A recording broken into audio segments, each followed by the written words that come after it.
rəhbərisi, dəyərli Vüsayla xanım, hörmətli qonaqlar, əziz valideynlər.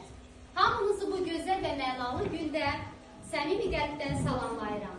Bugün bizim üçün həm sevinç, həm də bir qədər kədər dolu gündür. Sevinirik, çünki balaca balalarımız məktəbə gedirlər artıq. Kədərlənirik, onlardan ayrılmaq o qədər də asan deyil bizim üçün. Onlar bizim gələcəyimizdir və biz onlarla Dəyərli Vüsayla xanım və kollektivimiz və əziz valideynlər, hər birinizi aramızda görməyə çox şadım. Bugün bizim uşaqlarımız bağçamızı bitirir və həyatda ilk statuslarını, məktəbli statusunu, şagird statusunu alacaqlar. Bu yolda hər birinə uğurlar arzulayıram və sizə də. Səsi olan uşağımız Əlizadə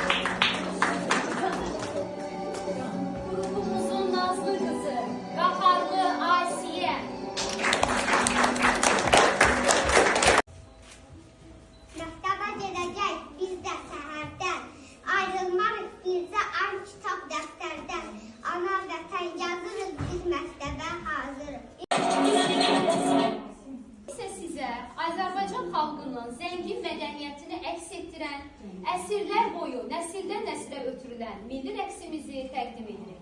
Geyimlərdən musiqiyə qədər hər bir detal bizim kimliyimizin bir parçasıdır.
Kimisi memar olub şəhərlər tikəcək, bəlkə də bir aşbaz dadlı yeməkləri ilə məşhurlaşacaq, ya da bir rəssam öz rəngləri ilə dünyanı bəzəyəcək.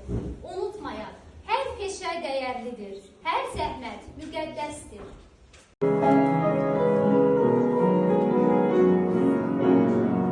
Bilirsiniz nəçiyəm, dənizçiyəm, neftçiyəm. Bilirsiniz nəçiyəm, dənizçiyəm, neftçiyəm. Qara nefti göy sulardan bax beləcə çəkərəm. Ölkəmizə daşınaq gəmilərə tökərəm.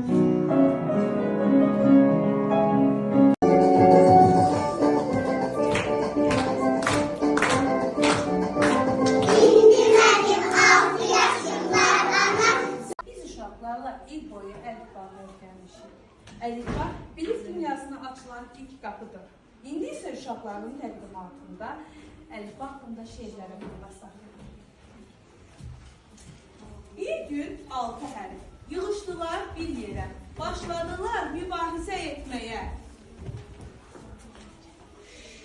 Mən əməyəm, hər bir işə çöməyəm, insana gələyəm, birinci olmayım.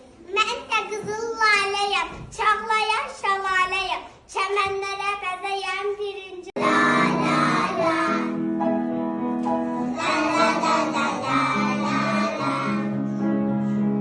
Kitablarda məzhədəm, baxıram şəkillərə. Mehriban əziz bağça, dayanır bir sırada. Biz geyirik əlviqat,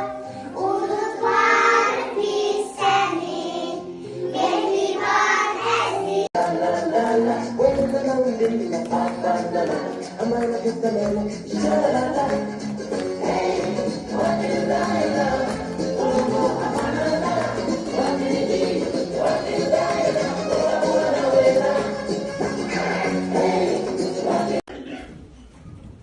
Risale Hanım, sizin rehberliğinizle bakacağınız hemşe nizamını sevimli ve mehriban biliyorum. Güler yüzünüz, kaygınız bizim büyük bir aile için görmemize serayet yarar. Siz bizim için sadece günümüzde değil, her bir şahın yüreğinde yer alan büyük bir anlatımız. Size çok unutmayacağım, teşekkür ederim. Siz bana sevgi ve merhameti gösterdiniz. Ben yıkılanda siz kaldırdınız. Ben ağlayanda siz kucakladınız. Sizi yanınızda özümün güvenli hissediyorum. Sizi çok seviyorum.